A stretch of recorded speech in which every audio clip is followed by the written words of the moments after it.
Mighty Isis. Part human, part goddess, all wonderment. Sounds like someone else we know, doesn't it? On this morning, a wrecking ball is about to demolish a condemned school. Hang on. An unsafe school being demolished in the 70s? I don't remember that being the decade's priorities. Present to witness is schoolteacher Adrianna Tomaz. Or is her actual name Adrianna Tomaz? There are worse names. Her name could be Zari something.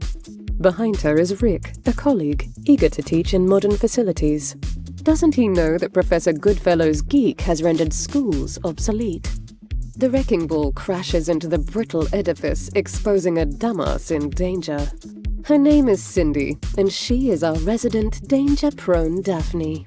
It is then Andrea slips beyond the crowd and recites an incantation. O mighty Isis. An invisible thunderbolt strikes Andrea, changing her into the host of the goddess Isis.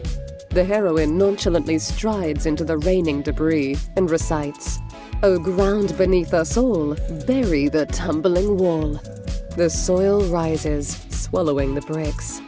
Isis then levitates the timber beam off Cindy. At this moment, Captain Marvel, or is his name Shazam? Maybe Captain Thunder?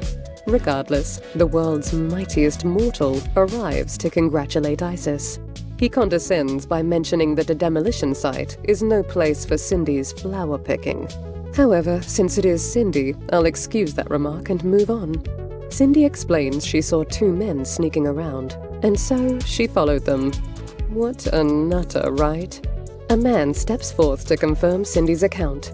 Captain Shazam, or whatever his name is this week, then asks Isis what, who, and how. Rather than answer, she has a flashback instead. How rude. Years earlier, Andrea was on a dig in Egypt, by herself apparently. She dug up a fully intact scroll and a rather pristine amulet. A trained archaeologist, she of course handled them like common knickknacks. Feeling strangely compelled, Andrea donned the amulet and unrolled the scroll. At first, she acknowledged being unable to read hieroglyphics. Hang on, she was on a dig in Egypt and cannot read hieroglyphics? What is her expertise, exactly? Lucky for her, the amulet translated the scroll. Turns out the scroll was an instruction book for the amulet. The amulet had been the property of Pharaoh Hatshepsut, the only woman pharaoh. What about Cleopatra? Anyway, the scroll states the amulet will grant the powers of nature, animals, and even the mind. And all she has to say to activate these powers is Mighty Isis. That's all? I just don't know how to react to everything wrong with that. So, Andrea says Mighty Isis, and she's lucky her legs were shaved that day. It is then Isis is jarred from her flashback by a concerned Captain Marvel. Did she just stand there the whole time reminiscing? Awkward. And then Captain Marvel departs. Rather than be checked by paramedics or be arrested for trespassing, Cindy asks Rick to take in a film. Wait, she's a teenager.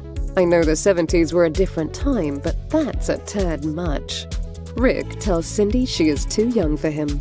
Disgruntled, Cindy thinks if she had caught those crooks, then Rick would have respected her. Well, someone needs therapy. It is then Cindy notices that the trespassers have returned. Cindy overhears one trespasser chiding the other over how stupid it was to hide gold coins at a demolition site. They retrieve the coins and drive off with Cindy in dumb pursuit. Noticing they're being followed, the crooks loop around to force Cindy off the road. They tie her up and let her car drift down a curvy cliffside road. Hang on, they've staged an accident with a tied-up victim? No investigator has to be Sherlock to figure that one out. Meanwhile, Andrea returns to the demolition site to ask the foreman why the trespassers had been there. The foreman hasn't the foggiest idea, but just saw Cindy pursuing them 10 minutes ago. Wait, did he call the police? Anyway, Isis is in the air.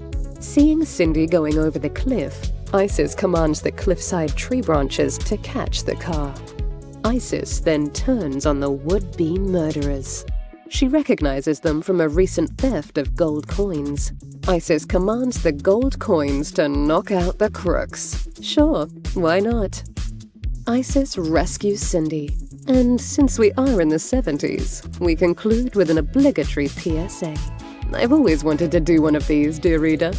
Seeking danger because you're a nutter who wants an older man to turn statutory is never a good idea, and you need help.